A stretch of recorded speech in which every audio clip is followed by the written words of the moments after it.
Ukraine के बीच जारी जंग अब और भी ज्यादा भीषण होती जा रही है। दक्षिणी मॉस्को में सोमवार की सुबह एक रूसी जनरल की कार विस्फोट में मौत हो गई। जांचकर्ताओं के मुताबिक जनरल की कार के नीचे विस्फोटक लगाया गया था। उसके बाद उसमें अचानक से धमाका हुआ, जिससे उनकी मौत हो गई। रिपोर्ट्स के मुताबिक रूस की जांच समिति के आधिकारिक प्रवक्ता स्वेतलाना ने मारे गए जनरल की पहचान लेफ्टिनेंट जनरल फानिल सर्वारोव के रूप में की है। वह रूस के सशस्त्र बलों के जनरल स्टाफ के परिचालन प्रशिक्षण निदेशालय के प्रमुख थे।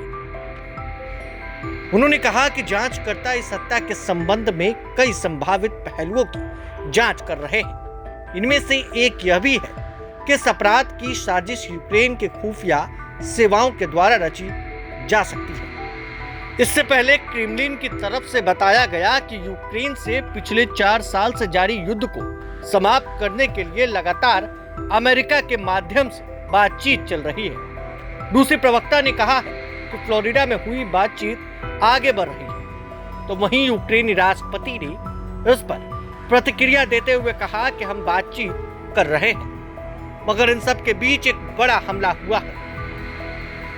व्लादिमीर पुतिन के घर में घुसकर यह हमला कई मायनों में देखा जा रहा है।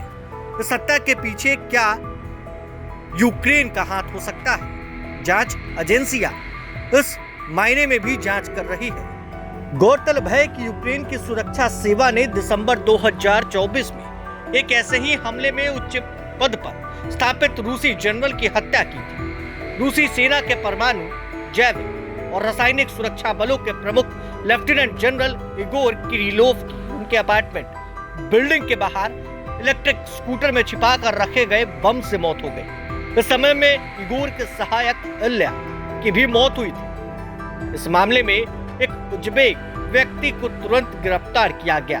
उस पर यूक्रेनी सुरक्षा सेवा की ओर से किरिलोव की हत्या का आरोप लगाया गया था। अब इस हमले में भी कहीं न कहीं यूक्रेन का हाथ हो सकता है। इस पहलुओं पर जांच एजेंसियां जांच कर रही है और जल्द ही इसका पर्दाफाश हो सकता है। बने रहे प्रभात खबर के साथ। शुक्रिया।